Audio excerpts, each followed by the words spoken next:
ಎಲ್ರಿಗೂ ನಮಸ್ಕಾರ ವೀಕ್ಷಕರೇ, ದೀಪಾ ಸವರಿಚಿ ಚಾನಲ್ಗೆ ಸ್ವಾಗತ. ಇವತ್ತಿನ ವಿಡಿಯೋದಲ್ಲಿ ಫೇಮಸ್ ಆಗಿರುವಂತಹ ಬೆಂಗಳೂರು ನಾಟಿ ಸ್ಟೈಲ್ ದೊನ್ನೆ ಬಿರಿಯಾನಿನ ಮನೆಯಲ್ಲೇ ಸುಲಭವಾಗಿ ಮಾಡೋದನ್ನು ತಿಳಿಸ್ಕೊಡ್ತಾ ಇದ್ದೀನಿ.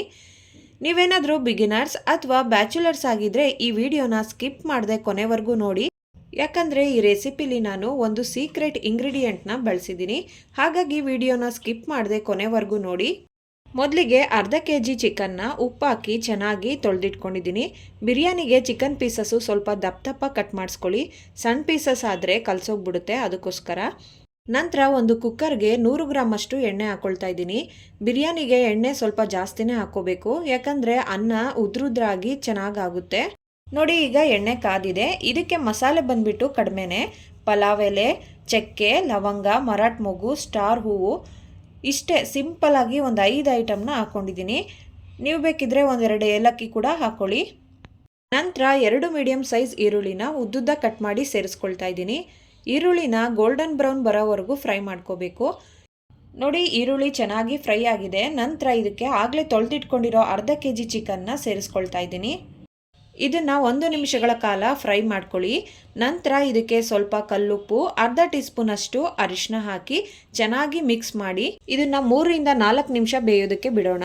ಚಿಕನ್ ಬೇಯೋ ಅಷ್ಟರಲ್ಲಿ ನಾವು ಮಸಾಲೆಗೆ ರೆಡಿ ಮಾಡ್ಕೋಬೇಕು. ಬನ್ನಿ, ಮಸಾಲೆಗೆ ಏನೇನು ಬೇಕು ಅಂತ ನೋಡ್ಕೊಳ್ಳೋಣ. ನೋಡಿ, ಮಸಾಲೆ ರುಬ್ಕೊಳ್ಳೋದಕ್ಕೆ ಮೆಂತ್ಯ ಸೊಪ್ಪು, ಪುದೀನ, ಕೊತ್ತಂಬರಿ ಸೊಪ್ಪು, ಬೆಳ್ಳುಳ್ಳಿ, ಶುಂಠಿ, ಹಸಿಮೆಣಸಿಕಾಯಿ. ಹಾಗೆ ನಿಮ್ಮ ಹತ್ರ ಏನಾದರೂ ಮೆಂತ್ಯ ಸೊಪ್ಪು ಇಲ್ಲ ಅಂತಂದರೆ ಸ್ಕಿಪ್ ಕೂಡ ಮಾಡ್ಬೋದು. ಆದರೆ ದೊನ್ನೆ ಬಿರಿಯಾನಿಗೆ ಮೆಂತ್ಯ ಸೊಪ್ಪು ಹಾಕಿದ್ರೆ ಫ್ಲೇವರ್ ತುಂಬ ಚೆನ್ನಾಗಿರುತ್ತೆ. ನಂತರ ಒಂದು ಮಿಕ್ಸಿ ಜಾರ್ಗೆ 1 ಹಿಡಿಯಷ್ಟು ಮೆಂತ್ಯ ಸೊಪ್ಪು, 1 ಹಿಡಿಯಷ್ಟು ಪುದೀನ, 1 ಹಿಡಿಯಷ್ಟು ಕೊತ್ತಂಬರಿ ಸೊಪ್ಪು, 2 ಗೆಡ್ಡೆ ಬೆಳ್ಳುಳ್ಳಿ, 1.5 ಇಂಚಷ್ಟು ಶುಂಠಿ, ಒಂದು 8-10 ಹಸಿಮೆಣಸಿಕಾಯಿ ಹಾಕ್ಕೊಂಡಿದ್ದೀನಿ. ನಿಮಗೆ ಖಾರಕ್ಕೆ ಎಷ್ಟು ಬೇಕೋ ಅಷ್ಟು ನೋಡಿಕೊಂಡು ಹಾಕ್ಕೊಳ್ಳಿ. ಮೆಂತ್ಯ ಸೊಪ್ಪು ಇಲ್ಲ ಅಂದರೆ 1 ಹಿಡಿಯಷ್ಟು ಕಸ್ತೂರಿ ಮೇಥಿನ ಬಿಸಿನೀರಲ್ಲಿ 10 ನಿಮಿಷ ನೆನೆಸಿ ಹಾಕೊಳ್ಳಿ. ಇದು ಒಂದು ಒಳ್ಳೆ ಟಿಪ್ಸ್ ಅಂತಲೇ ಹೇಳ್ಬೋದು. ನಂತರ ಮಿಕ್ಸಿ ಜಾರ್ಗೆ ಸ್ವಲ್ಪ ನೀರನ್ನ ಸೇರಿಸಿ ರುಬ್ಕೊಳ್ಳೋಣ.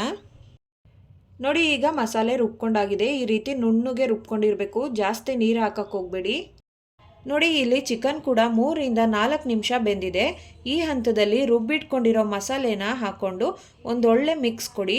ಚಿಕನು ಮತ್ತು ಮಸಾಲೆ ಎರಡು ಚೆನ್ನಾಗಿ ಮಿಕ್ಸ್ ಆದ ನಂತರ ಒಂದು ದೊಡ್ಡ ಸೈಜಿನ ಟೊಮೊಟೊನ ಚಿಕ್ಕದಾಗಿ ಕಟ್ ಮಾಡಿ ಸೇರಿಸ್ಕೊಳ್ತಾ ಇದ್ದೀನಿ. ಇದನ್ನೆಲ್ಲ ಚೆನ್ನಾಗಿ 1-2 ನಿಮಿಷ ಫ್ರೈ ಮಾಡ್ಕೊಳ್ಳೋಣ. ನೋಡಿ, ಇಲ್ಲಿ ಟೊಮೊಟೊ ಕೂಡ ಸಾಫ್ಟ್ ಆಗಿದೆ. ಚಿಕನ್ನು ಒಂದು 50-60% ಅಷ್ಟು ಮಸಾಲೆ ಜೊತೆನೆ ಬೇಯೋದಕ್ಕೆ ಬಿಡಬೇಕು. ನೋಡಿ, ಈಗ ಚಿಕನ್ ಎಲ್ಲ ಬೆಂದಿದೆ, ಎಣ್ಣೆ ಎಲ್ಲ ಸೈಡಲ್ಲಿ ಬಿಟ್ಟಿದೆ. ನೋಡಿ, ಈ ಹಂತದಲ್ಲಿ ನಾನು ಹೇಳಿದ್ನಲ್ಲ ಸೀಕ್ರೆಟ್ ಇಂಗ್ರೀಡಿಯೆಂಟ್ ಅಂತ, ಅದೇ ಇದು ವೇದಾಂತ್ ಬೆಂಗಳೂರು ನಾಟಿ ಸ್ಟೈಲ್ ದೊನ್ನೆ ಬಿರಿಯಾನಿ ಮಸಾಲ. ಇದು ಎಲ್ಲ ದಿನಸಿ ಅಂಗಡಿಗಳಲ್ಲೂ ಸಿಗುತ್ತೆ, ಹಾಗೆ ಚಿಕನ್ ಅಂಗಡಿಗಳಲ್ಲೂ ಸಿಗುತ್ತೆ. ಬಿಗಿನರ್ಸ್ಗೆ, ಬ್ಯಾಚುಲರ್ಸ್ಗೆ ಮಸಾಲ ಪದಾರ್ಥನ ಹುರಿದು ಪುಡಿ ಮಾಡಿ ಮಾಡೋದಕ್ಕೆ ಕಷ್ಟ ಆಗುತ್ತೆ ಅಲ್ವಾ. ವೇದಾಂತ್ ದೊನ್ನೆ ಬಿರಿಯಾನಿ ಮಸಾಲ ಪ್ಯಾಕೆಟ್ ತೆಗೆದಿಟ್ಕೊಂಡ್ರೆ ಯಾವಾಗ ಬೇಕೋ ಆವಾಗ ನೀವು ಕೂಡ ರುಚಿಯಾದ ಹೋಟೆಲ್ ಸ್ಟೈಲ್ ದೊನ್ನೆ ಬಿರಿಯಾನಿನ ಮಾಡ್ಕೋಬೋದು. ನಂತರ ಇದನ್ನು ಚೆನ್ನಾಗಿ ಮಿಕ್ಸ್ ಮಾಡಿ 1-2 ನಿಮಿಷ ಬೇಯೋದಕ್ಕೆ ಬಿಡಬೇಕು. ಇಲ್ಲಿ ಅರ್ಧ ಕೆಜಿ ಜೀರಾ ರೈಸ್ನ ತೊಗೊಂಡಿದ್ದೀನಿ. ನೋಡಿ, ಈ ಲೋಟದಲ್ಲಿ 2 ಲೋಟದಷ್ಟು ಅಕ್ಕಿನ ತೊಗೊಂಡಿದ್ದೀನಿ. 3-4 ಜನಕ್ಕೆ ಆಗೋಷ್ಟು ಬಿರಿಯಾನಿ ಆಗುತ್ತೆ. ಜೀರಾ ರೈಸೇ ಹಾಕಬೇಕು ಅಂತ ಏನಿಲ್ಲ, ನಾರ್ಮಲ್ ನಿಮ್ಮ ಮನೇಲಿ ಯಾವ ಅಕ್ಕಿ ಬಳಸ್ತಿರಲ್ಲ ಅದೇ ಅಕ್ಕಿ ಹಾಕಿ ಮಾಡ್ಕೋಬೋದು. ಆದರೆ ಹೋಟೆಲ್ ಸ್ಟೈಲ್ ದೊನ್ನೆ ಬಿರಿಯಾನಿ ಟೇಸ್ಟ್ ಬೇಕು ಅಂತಂದರೆ ಜೀರಾ ರೈಸ್ನ ಬಳಸ್ಕೊಂಡು ಒಂದ್ಸಲ ಟ್ರೈ ಮಾಡಿ ನೋಡಿ. ಅಕ್ಕಿನ 2 ಸಲ ಚೆನ್ನಾಗಿ ತೊಳೆದು ಸೇರಿಸ್ಕೊಳ್ತಾ ಇದ್ದೀನಿ. ಇಲ್ಲಿ ನಾನು ಅಕ್ಕಿನ ನೆನೆಸಿಲ್ಲ, ಹಾಗೆ ತೊಳೆದು ಡೈರೆಕ್ಟಾಗೆ ಹಾಕ್ತಾಯಿದ್ದೀನಿ. ಅಕ್ಕಿನ ಚೆನ್ನಾಗಿ ಮಿಕ್ಸ್ ಮಾಡ್ಕೊಂಡ ನಂತರ 4 ಲೋಟ ಬಿಸಿ ನೀರನ್ನ ಸೇರಿಸ್ಕೊಳ್ತಾ ಇದ್ದೀನಿ. 2 ಲೋಟ ಅಕ್ಕಿಗೆ 4 ಲೋಟ ನೀರನ್ನ ಸೇರಿಸ್ಕೊಳ್ತಾ ಇದ್ದೀನಿ. ಬಿಸಿ ನೀರನ್ನ ಸೇರಿಸ್ಕೊಳ್ಳೋದ್ರಿಂದ ಬಿರಿಯಾನಿ ಬೇಗ ಆಗುತ್ತೆ ಅನ್ನೋ ಕಾರಣಕ್ಕೆ ನಾನು ಬಿಸಿ ನೀರನ್ನ ಸೇರಿಸ್ಕೊಂಡಿದ್ದೀನಿ. ನಿಮಗೆ ಬೇಡ ಅಂದರೆ ನಾರ್ಮಲ್ ನೀರನ್ನೇ ಹಾಕ್ಕೋಬೋದು. ಈಗ ರುಚಿಗೆ ತಕ್ಕಷ್ಟು ಉಪ್ಪನ್ನ ಸೇರಿಸ್ಕೊಳ್ತಾ ಇದ್ದೀನಿ. ಚಿಕನ್ ಫ್ರೈ ಮಾಡುವಾಗ ಸ್ವಲ್ಪ ಉಪ್ಪು ಹಾಕ್ಕೊಂಡಿರ್ತೀವಿ, ನೋಡಿಕೊಂಡು ಉಪ್ಪು ಹಾಕ್ಕೊಳ್ಳಿ. ಈಗ ಇದನ್ನು ಒಂದ್ಸಲ ಚೆನ್ನಾಗಿ ಮಿಕ್ಸ್ ಮಾಡ್ಕೊಳ್ಳೋಣ. ನೋಡಿ, ಈಗ ಬಿರಿಯಾನಿ ಕುದೀತಾ ಇದೆ. ಅನ್ನ ಒಂದು 80% ಆಗಿದೆ ಅಂದಾಗ ಕುಕ್ಕರ್ ಲಿಡ್ನ ಕ್ಲೋಸ್ ಮಾಡಿ. ಹೀಗೆ ಮಾಡೋದ್ರಿಂದ ಬಿರಿಯಾನಿ ತಳ ಹಿಡಿಯೋದಿಲ್ಲ. ಒಂದು ವಿಷಲ್ ನಂತರ ನ್ಯಾಚುರಲ್ ಆಗಿ ಹಾವಿ ಎಲ್ಲ ಹೋದ್ಮೇಲೆ ಕುಕ್ಕರ್ ಲಿಡ್ನ ಓಪನ್ ಮಾಡಿ ನೋಡ್ತಾ ಇದ್ದೀನಿ. ನೋಡಿ, ಎಷ್ಟು ಚೆನ್ನಾಗಿ ಬಂದಿದೆ ಅಂತ. ಹೋಟೆಲ್ಗಳಲ್ಲಿ ಸಿಗುವಂತಹ ನಾಟಿ ಸ್ಟೈಲ್ ದೊನ್ನೆ ಬಿರಿಯಾನಿ ಅಷ್ಟೇ ರುಚಿಯಾಗಿರುತ್ತೆ. ಈ ವಿಡಿಯೋನ ಸೇವ್ ಮಾಡ್ಕೊಳ್ಳಿ ಅಥವಾ ಡೌನ್ಲೋಡ್ ಮಾಡ್ಕೊಳ್ಳಿ.